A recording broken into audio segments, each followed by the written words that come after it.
एक बार एक संत थे, उनकी गुरु की बड़ी कृपा थी उनके ऊपर। गुरुदेव से जाके कहा कि गुरुदेव मुझे कुछ नहीं चाहिए, केवल एक भाव चाहिए। क्या?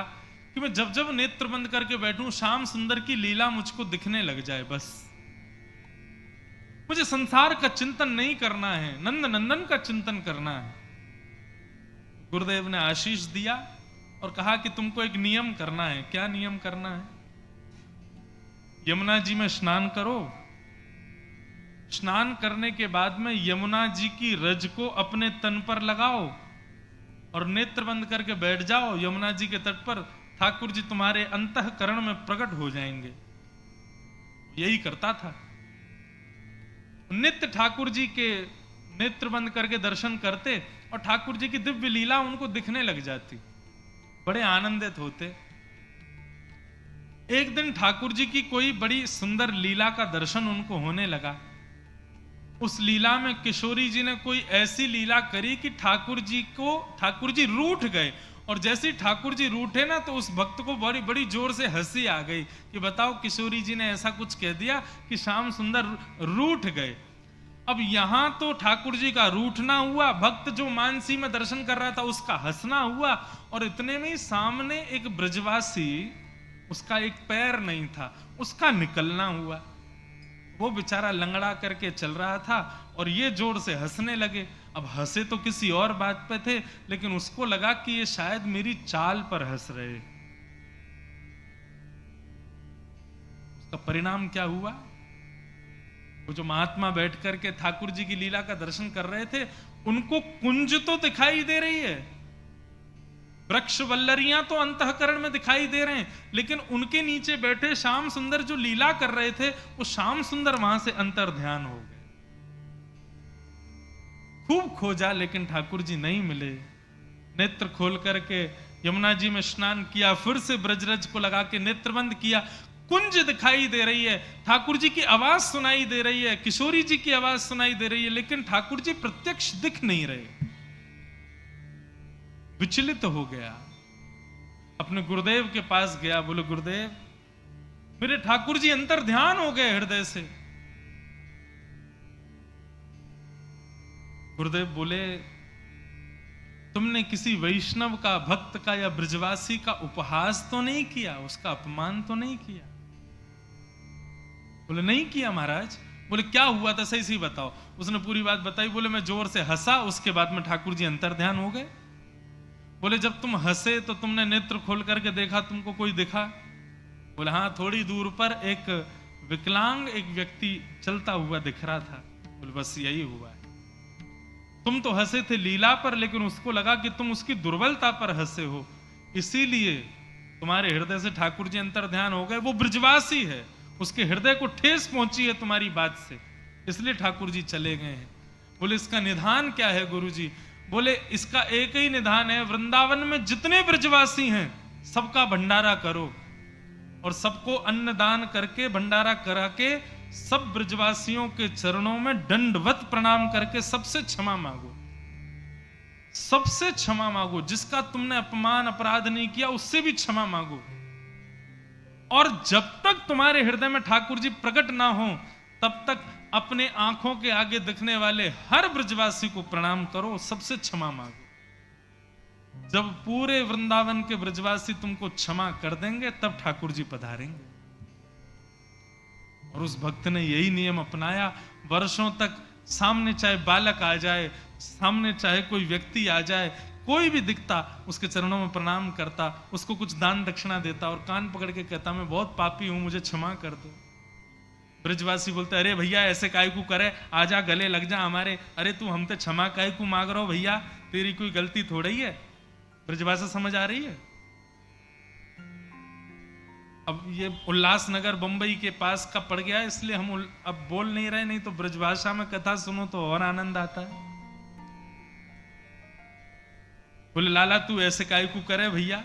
अब जब ब्रज में जाएगी ना कथा तो ब्रजभाषा में ही सुनाएंगे।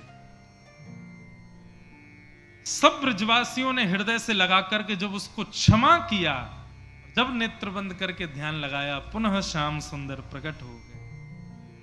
ठाकुर जी को सब सहन हो जाएगा, सेवा में अपराध बन जाएगा कोई बात नहीं, एकादशी व्रत में अपराध बन जाएगा कोई बात नहीं, परिक्रमा में अपराध बनेगा कोई बात नहीं, लेकिन ठाकुर जी का कोई भक्त है और आप उसका अपयश कर रहे हो, उसका अपमान कर रहे हो, या अपयश अपमान आपने बोल करके नहीं किया, बगल में कोई बैठा माला जप रहा और आप मन में सोच रहे हो देख ढोंगी नाटक कर रहा है, इससे भी ठाकुर जी नाराज हो जाएंगे। उन भले नाटक कर रहा है, तुम क्यों बोल रहे हो? सबका भला सोचो, किसी के प्रति दुर्भाव मन में मत लाओ, नहीं तो ठाकुर जी नाराज हो जाते हैं। तो जैसा भी है मेरा है, मुझे प्रिय है, तुम उसको जज मत करो। तो भगवत अपराध हमसे कभी ना बने, इसका विशेष ध्यान रखिएगा बंधु। भगवान कब माने कि हम ठाकुर जी ने हमको अपना लिया? गिरधर जब अपनों कर जाने, ताको मैंने संतन की सेवा, भक्त चरण रज सदा लुभाने, गिरधर जब अपनों कर जाने। मुझसे कोई वृंदावन में मिलता है ना, तो मैं तो उसको एक ही बात कहता हूं, मैंने कहा भैया तुझे यदि पाप निवृत्त होना है तो मेरी कही एक बात कर ले। बोले क्या? मैंने कहा एकादशी के दिन वृंदावन में बड़ी परिक्रमा लगती है, लाखों लोग परिक्रमा लगाते हैं वृंदावन की। मैंने कहा उस समय परिक्रमा मार्ग में जाके लाखों लोगों की चरण धूलि को किसी डिब्बा में रख के ले जाना और रोज सुबह उठ के अपने माथे से लगाना। भक्तों की चरण रज लगाने मात्र से तुम पाप निवृत्त हो जाओ। चलो ज्यादा दूर की बात नहीं, आपके महाराष्ट्र की बात बताएं। पंढरपुर कौन कौन गया है? पुंडलीक वरदे श्री हरि विठल, श्री ज्ञानदेव तुकाराम, श्री पंडरीनाथ भगवान की। पंढरपुर का एक वैचित्र बताऊं आपको।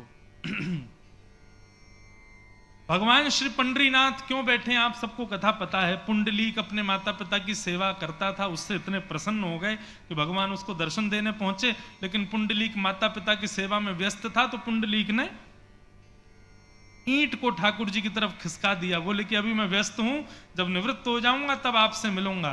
तो ठाकुर जी पुंडलीक की प्रतीक्षा में ईंट पर खड़े हो गए। मराठी में ईंट को ही वीट कहते हैं, और उस पर जो थाड़े हैं वही विठ्ठल।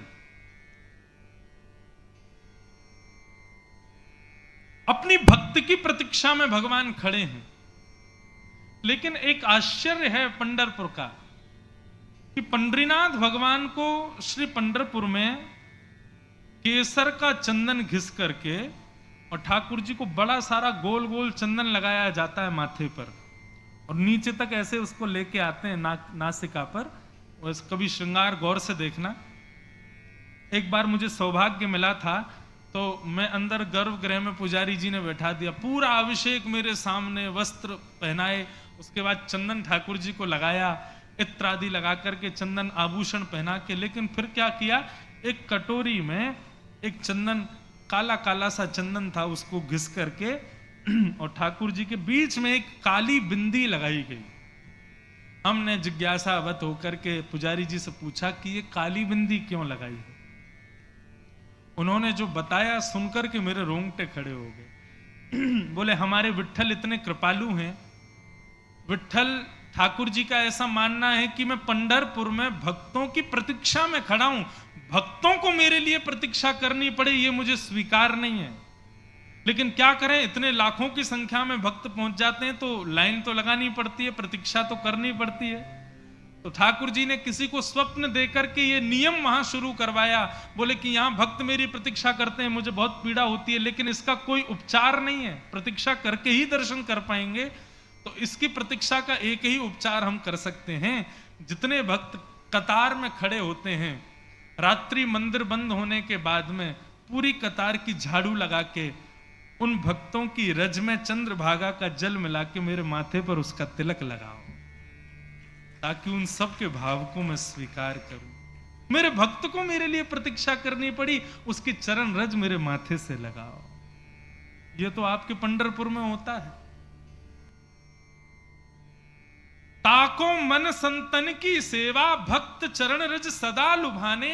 हम भक्त दूसरे भक्त से प्रेम करें, क्यों? क्योंकि भक्त के प्रति तो ठाकुर जी भी समर्पित हैं।